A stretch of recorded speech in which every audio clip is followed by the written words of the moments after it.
રાજ્ય સરકારના મહિલા અને બાળ કલ્યાણ તેમજ સામાજિક ન્યાય અને અધિકારીતાઓ મંત્રી મનીષાબેન વકીલ જિલ્લાના પ્રવાસ દરમિયાન અંકલેશ્વર હસ્તી તળાવ રોડ ઉપર આવેલ આંબાવાડી ખાતે જિલ્લા ભાજપ પ્રમુખ પ્રકાશ મોદી પાસે પહોંચ્યા હતા, જ્યાં 28 જેટલા બાળકો જોડે વાતચીત કરી હતી। બાળકોને ખોરાક શું આપવામાં આવે છે તેમજ બાળકોની એક્ટિવિટી ચકાસી હતી, તેમજ આંગણવાડીમાં 3 થી 6 વર્ષના બાળકોને મળતી વખતે ખાસ કરીને રાજ્ય સરકાર દ્વારા કુપોષિત બાળકો અંગે ચાલી રહેલા અભિગમ હેઠળ બાળકોના વિકાસ અને તેમની પ્રવૃત્તિ વિશેષ માહિતી મેળવી હતી। બાળકો દ્વારા તેમના દ્વારા કૃતિ વડે સ્વાગત કરવા સાથે તેમના પોષણથી મંત્રીએ ખુશી વ્યક્ત કરી હતી। તો ભરૂચ જિલ્લામાં કુપોષિત બાળકો પ્રત્યે આંગણવાડી બહેનો દ્વારા કરવામાં આવતી કાળજીથી ખુશી વ્યક્ત કરી હતી।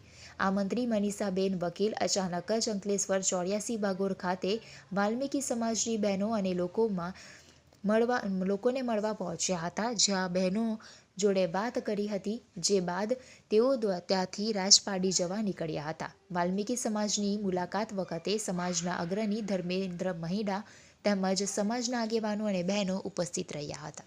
આજે ભરૂચ ખાતે આવવાનું થયું છે। મહિલા બાળ વિકાસ અને સામાજિક ન્યાય અધિકારીતા વિભાગની સમીક્ષા બેઠક કરી કલેક્ટર કચેરી ખાતે। ત્યાર પછી આંબાવાડી ખાતે અંકલેશ્વર ખાતે આંગણવાડીમાં એક નાનો પ્રવાસ ગોઠવવામાં આવ્યો છે। સાથે જ ભરૂચ જિલ્લાના અધ્યક્ષ ભાઈ પ્રકાશભાઈ મોદી ઉપસ્થિત છે।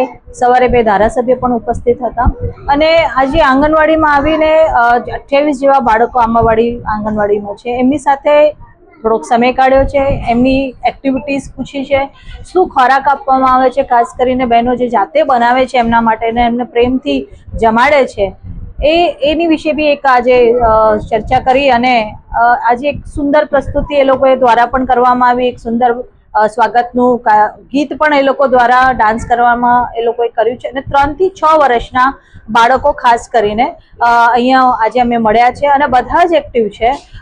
કુપોષણની વિષય લઈને જ્યારે ગુજરાત સરકાર ચાલી રહી છે ત્યારે ભરૂચ જિલ્લામાં સારું એવું જોઈ શકાય છે કે બાળકો એક્ટિવ પણ છે, એમની હેલ્થ પણ સારી છે અને એમનો જે વિકાસ થવો જોઈએ એ વિકાસ પણ સારી રીતે થઈ રહ્યો છે।